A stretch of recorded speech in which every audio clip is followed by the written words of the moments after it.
sick of talking to each other all these years. And there we have it, Hikaru Nakamura against Fabiano Caruana. I mean, this is the game that interests me the most. We'll cover it.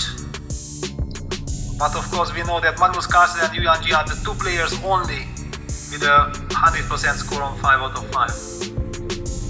They are. Feel the tension. Tigor Petrosyan trying to lighten the mood there in the background. You say, guys, it's only round 6. No reason for PP in your pampers. Anything can still happen. But they aren't having any of it. Yeah, Tico is also always in a good mood. I mean, Tigran Petrosyan's nickname is Tico. And yeah, very experienced and very dangerous blitz player. I have experienced it myself. I mean, with 4 seconds on the clock, I had 20. It was a completely crazy position. Then it got to a rook end game. I was completely sure that finally it's enough is enough. He will repeat, and he declined the repetition. I was so shocked, blundered, and he went on to win. So I have tremendous respect for Tico's blitz skills. He tricked me there. C4, I was wrong as usual.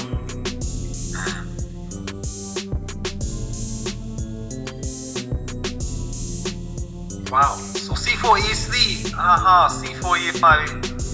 He's playing the Almaty with colors reversed and the extra move A3. Which I'm not sure how crucial that is, but Fabi doesn't take on D4, goes E4. That's a bit of a shocker. And F5. Wow, I have never seen this position. Either. And now A3 makes perfect sense. Something on kind of bishop B4s.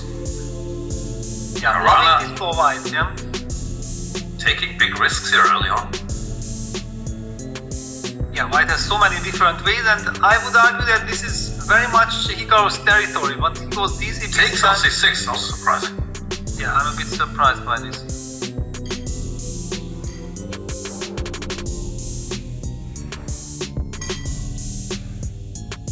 This is the reason, yeah, so Hikaru just wanted to take, clarify the structure, get the bishop to F4 E3, so, but how do you develop, so knight E2 and then this knight goes to D4, bishop to E2? Yeah.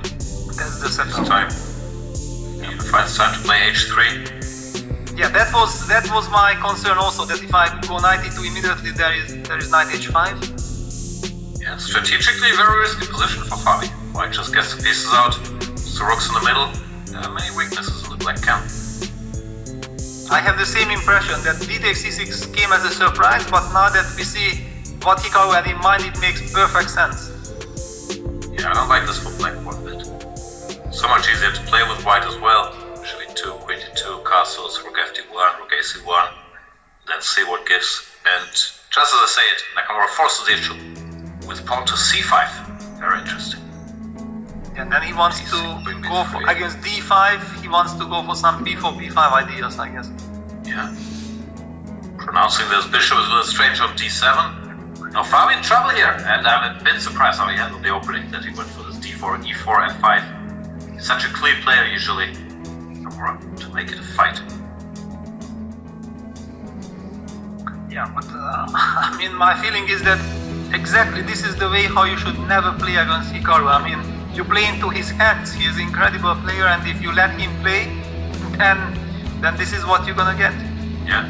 The one weakness he could have is that sometimes he doesn't manage to get a game, which we saw in the Rapid. Let's see if Caruana can hang in there. Also way behind on the clock already. Looks pretty bad. In the meantime, the Carlsen Yu Yangyi is still, I think, a theoretical position, more or less. This is one of my favorite old lines, which you can't use every game, it's too drosh, but you can throw it out there every now and then. And what happened here? But hang on, black wasted a tempo on H6. It's not the same. Sorry, it's not that line. Sorry. It looked like if it was with H6 included. That's why I'm confused. That makes it different. I mean, I almost have the feeling that the computer is trolling us. I mean, I can't believe Yu Yangji playing H6 against Magnus. He's playing his own territory. But looks like Yu Yangji is doing alright. He can take on C4. Yeah, then takes knight B5. Yeah. Yeah, it's also typical. But I do feel like I recall this kind of stuff, but definitely it wasn't coming from third move h6. Yeah, exactly. Maybe with bishop on c1 and pawn on h7, something like this has been seen before. Some Amadiyarov Tari and so on. Yeah, this is very difficult. But okay, back to Hikaru, because I feel like now also, I mean, knight e2, knight f4, this b4, b5 break, everything is hanging in the air. Well, he's trying to hang in there. H2 c7. Yeah, he has to make sure to stop b4, b5. If b4, b5 is played by white and white breaks the structure, it's game over. Keeping an eye on the c5 pawn, very important.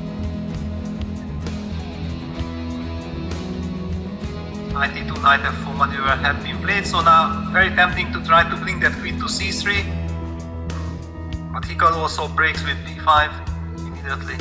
Still, that looks very unpleasant. cb knight e5, even knight f3, queen f3. Doesn't help like that much. Not at all. I mean, this knight on f4, bishop d4, this is total cement. And also mating ideas are coming on the log diagonal. Well, b6 not exactly tempting either. No, rough spot for Caruana. Really, this game went wrong from the get-go.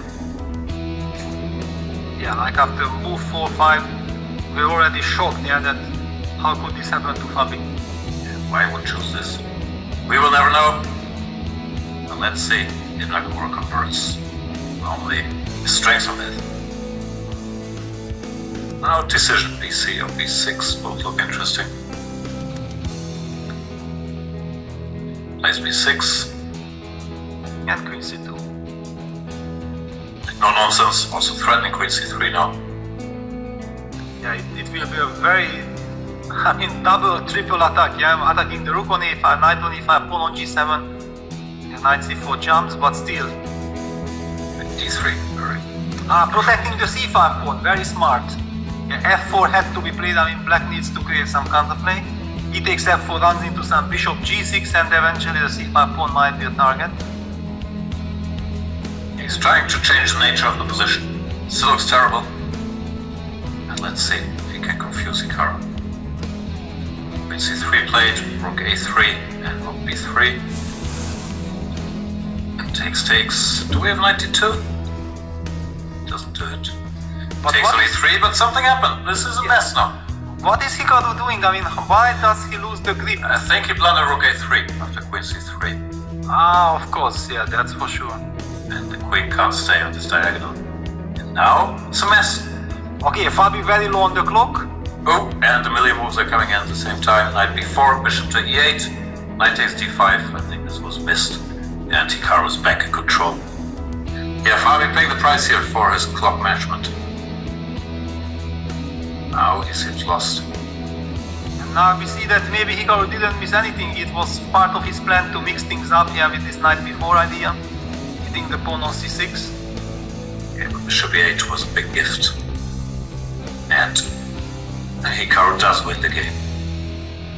Yeah, a big win for Hikaru. Always nice for him to beat Fabi.